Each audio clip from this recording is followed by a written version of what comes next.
Good afternoon. It is April the 28th, the day before the FOMC meeting, and time to wrap it up. We came in this morning with resistance at 21.05. The support at 85 to our first buy was 90.92. We had a question mark at 95. We didn't know what that would give us. So this was our buy zone. This was our sell zone right here, and it set up a pretty nice trade off the top. Very, very quiet trading, very, very choppy at first. Then we get news that is actually bad news, and the market came off. Didn't last for long, though. So, you know, who's the buyer down here? It's the 50-lot player, and you can see the 50-lot player is long up into this area right here. Okay, the tendency for this market is to rally into the FOMC meeting. The Fed does not want a lower stock market, Fed bought it up, somebody bought it up, large players bought it up, who knows. But buy it up they did, and the market rallied to make, let's see, it looks like we got up to 21.10 right up here. So 88 to 10s, 22, 20 plus should stall the market. So my guess is we're probably going to see new contract highs into the FOMC announcement tomorrow. Again, it doesn't do you any good to sit back and, you know, howl about this can't be or this shouldn't be happening and the rest of it.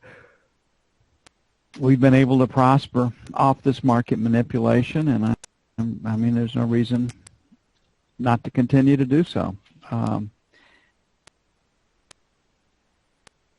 Okay, the E-mini tomorrow is a big news day. We start off tomorrow with GDP. Now this one is, it's interesting. The market has rallied into this number, but it's called at 1%. Deflator at 0.5. And then we've got the FOMC. And everybody pretty much expects the Fed to be on hold until they see what the second quarter GDP is going to be. So it's going to be the number one news focus.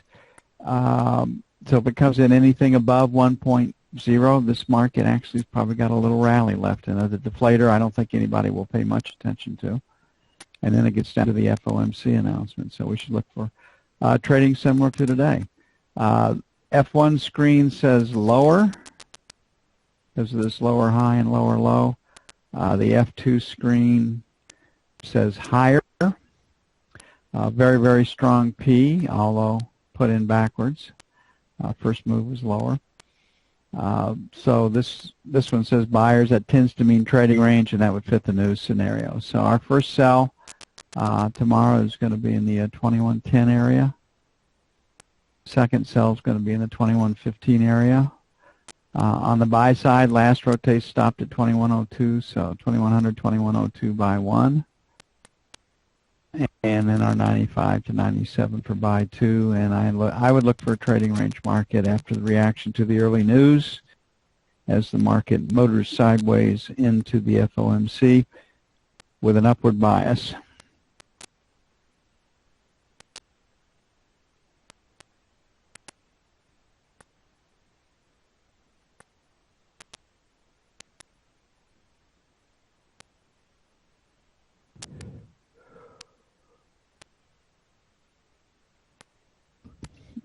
Okay, looking at the note and the bond, they both got slammed today, lower high, lower low. That means lower for tomorrow, and there's no conflict between the F and the F2. We have a double distribution down. Definitely a B. So this one tells us to find a place to sell it. Now, usually on an auction up, if this one is down and they make new lows, I expect Globex to be down, and then for us to start to find buyers afternoon to tomorrow. So we want to sell into overnight strength to see if we can take out basically 28. And so the first sell is going to be 31 to 03. And we're going to look if the we see nothing but buying from the 50-lot player in London, then they are supporting the auction. We can trade from the long side. Okay, the buy side, I think it'll go a little lower, 21.25 by 1. But this 28 number is the number we have to pay attention to at Globex tonight, and then 13 to 17 for buy 2.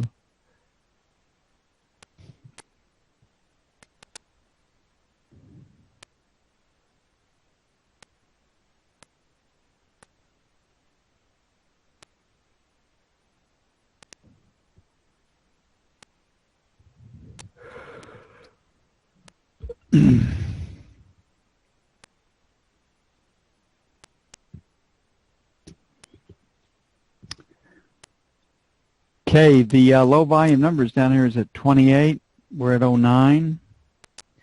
So 1 to 29, we're going to lay against that low volume number. And then 21, 25.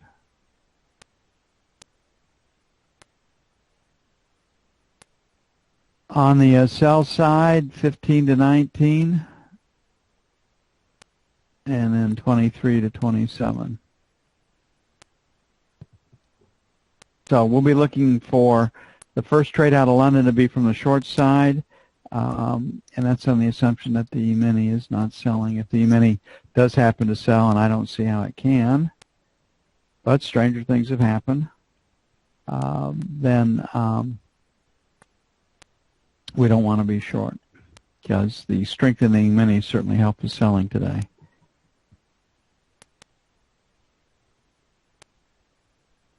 In the financials. Okay, gold is holding in really well. Big picture stuff, really at 12.25. Market right up in here. So we got 15 to 25 is where resistance is. We got the high volume number down just below 1200. I believe it's at 97. So this market is trying to trade up.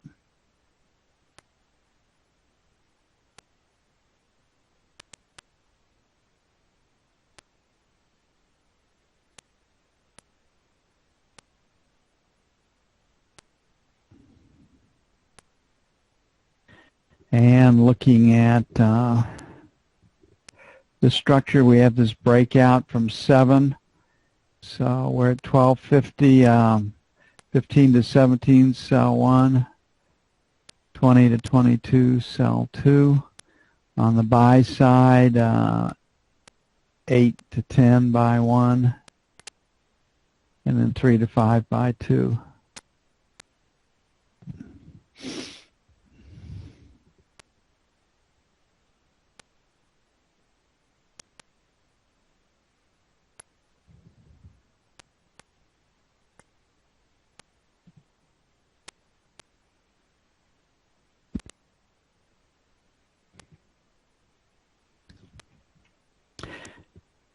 Okay, crude oil.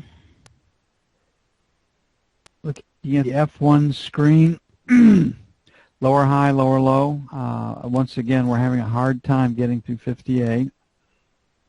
So this one tells us to look for a place to sell it on the buy side, that 56 area. So it's a 56 minus, 58 plus market right now, and we have 57 right in the middle.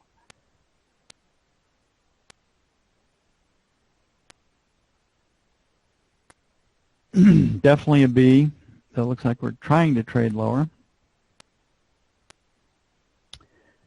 So 57, 57 and a quarter, sell 1. Very, very aggressive trade. 57.50 to 75, sell 2, not so aggressive. On the buy side, because we're pointed lower, let's make it 56 and a quarter, 56.50, then 55.75, 56 even.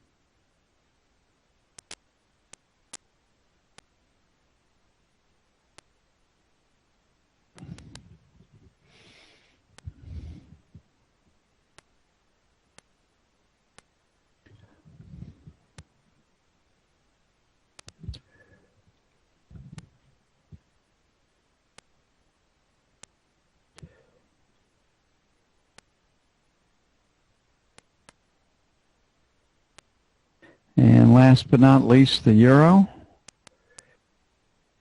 Okay, the euro is really, if you've got a chance to trade London time, I mean, it is a great contract because it moves directionally, and you can just see it right here.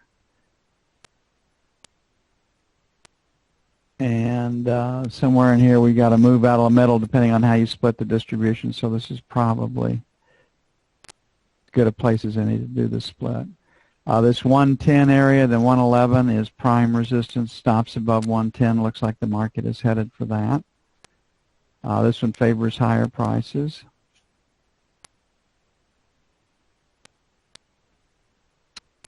Definitely a P with a couple of distributions up out of London.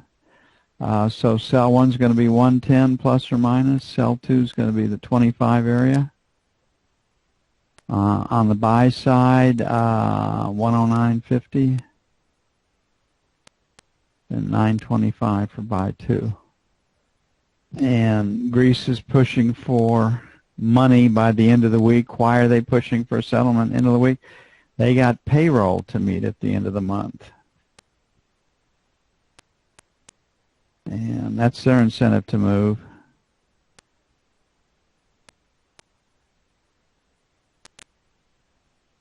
And that's it for April the 28th, 2015. See you bright and early in the morning, 6:45 a.m. Central. Y'all have a great evening.